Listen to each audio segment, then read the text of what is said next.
Let's start second stanza. Who hath not seen the oft amid thy store? Sometimes whoever seeks abroad may find thee sitting careless on a granary floor, thy hair soft lifted by the winnowing wind, or on a half-reeved furrow sound asleep, drowsed with the fume of poppies, while thy hook spears the next swath and all its twin flowers. And sometimes, like a gleaner, thou dost keep steady thy leaden head across a brook, or by a cider press with patient look, thou watchest the last oozing hours by hours. So, friends, when we will read this stanza, it is very difficult for us if we don't know the background of the poem. We are not able to understand that the whole stanza is dedicated to only a season autumn. Yes, it is wondrous.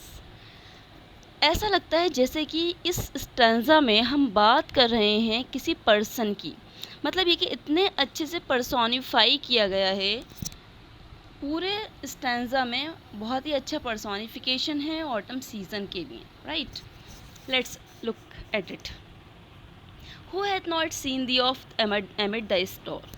तो John Keats कहते हैं कि किसने तुमको नहीं देखा है, किसको नहीं देखा, ऑटम को नहीं देखा है, कहाँ पर, स्टोर के बीच में। समटाइम्स हुएवर सीक्स अब्रॉड में find the sitting careless on a granary floor.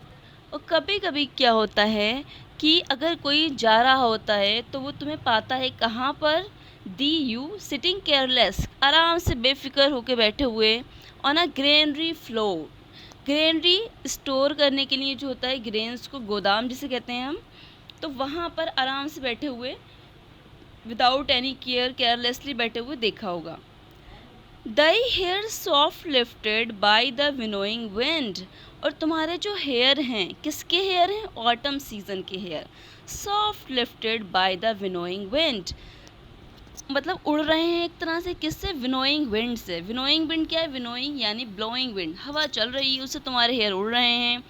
और on a half reaped furrow sound asleep, या फिर तुम क्या कर रहे हो कि तुम हाफ रीप्ड, मतलब आधी सफा वो करके, रीप्ड कहते हैं आधी फसल को रीप करने के बाद, फरो पर, फरो कहते हैं लॉन्ग होल, गड्ढा, वहाँ पर आराम से सोए हुए हो, sound asleep. Drowsed with the fume of poppies, किससे ऐसे सोए हुए हो, फ्यूम ऑफ पॉपीज।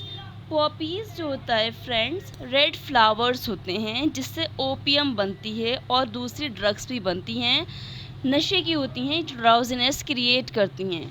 तो just like human beings, autumn क्या कर रहा है, कभी कभी राइटर पोइट कह रहे हैं कि कभी कभी क्या हो रहा है कि तुम हाफ फरो पर, क्या हाफ रीप्ड फरो पर सोए हुए हो, एस्लीप, बहुत गहरी नींद में, किससे, किसके नशे में हो, फ्यूम ऑफ पॉपीज, पॉपीज की स्मेल की वजह से।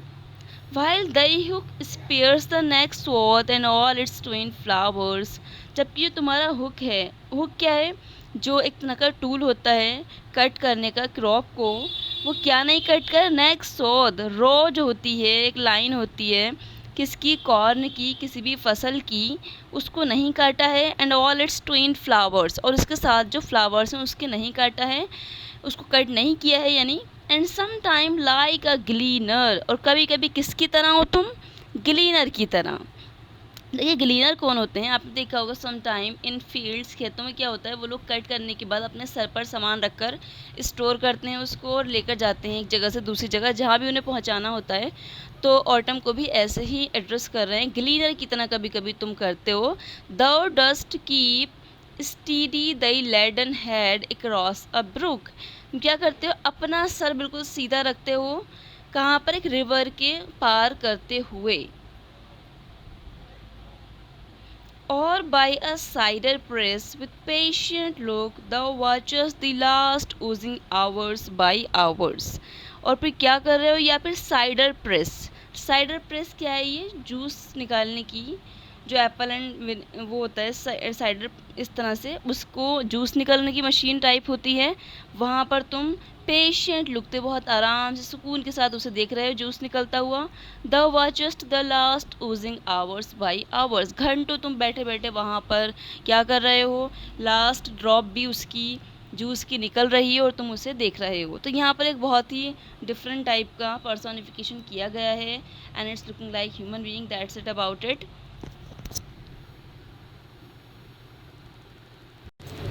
So let's have a look our third and final stanza, and the poem is ending on a melancholic note.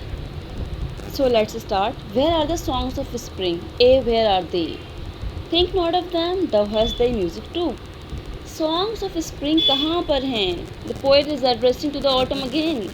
Address कर रहा है ऑटम को, दोबारा से पूछा तुम्हारे स्प्रिंग के सॉन्ग्स कहाँ हैं? वेयर आर दे, कहाँ हैं वे वो?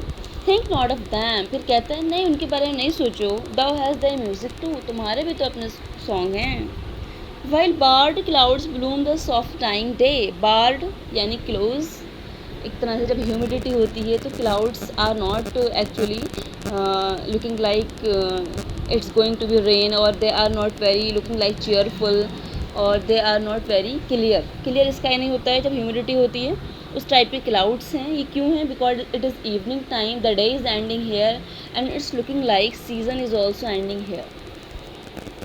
Board clouds bloom the soft dying day, barred cloud से क्या पता चल रहा है कि सॉफ्ट डाइंग डे, दिन जो है वो डे है, एंड हो रहा है।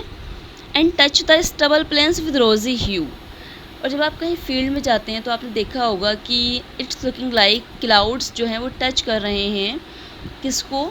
प्लेन को, यानी ग्राउंड को। तो यहाँ पर स्टबल प्लेन, स्टबल का मतलब होता है विदाउट एनी ग्रास, बिल्कुल क्लियर, क्योंकि यहाँ से क्रॉप जो है वो कट चुकी है, इसलिए ग्राउंड जो है बिल्कुल क्लियर है। With rosy hue, cloud touch कर रहे हैं रोज़ी ह्यू कलर के साथ। रोज़ी ह्यू मीन शेड या कलर होता है, तो रोज़ी कलर के साथ या शेड के साथ किसको टच कर रहे हैं? प्लेन को। प्लेन कैसा है? स्टबल है। Then in a wailful choir the small gnats mourn, wailful यानी फुल ऑफ सैडनेस। कोयर कहते हैं group of people singing together, लेकिन यहाँ पर ग्रुप ऑफ एनिमल्स हैं जो कि एक बहुत ही सैड सॉन्ग प्रोड्यूस कर रहे हैं, या उनका जो म्यूज़िक है या उनकी जो वॉइस है वो सैड है, सैडनेस रिफ्लेक्ट हो रही है उससे। द स्मॉल नेट्स मॉर्न, छोटे छोटे कीड़े हैं, इंसेक्ट हैं, नेट्स जो हैं इंसेक्ट होते हैं, मॉर्न कर रहे हैं वो। Among the river cellos, river जो है वो मडी है, सैलो का मतलब होता है मडी कलर या पेल कलर जो होता है, तो रिवर मडी है, उसके बीच में वो मॉर्न कर रहे हैं। बॉर्न एलॉफ्ट, वो जो रिवर है वो या तो लिमिटेड है या फिर वो सिंकिंग, और sinking as the light wind lives और डाइज, और ऐसा भी लग रहा है जैसे कि डूब रही है, क्योंकि कभी कभी हल्की हल्की हवा चलने भी लगती है और रुक भी जाती है।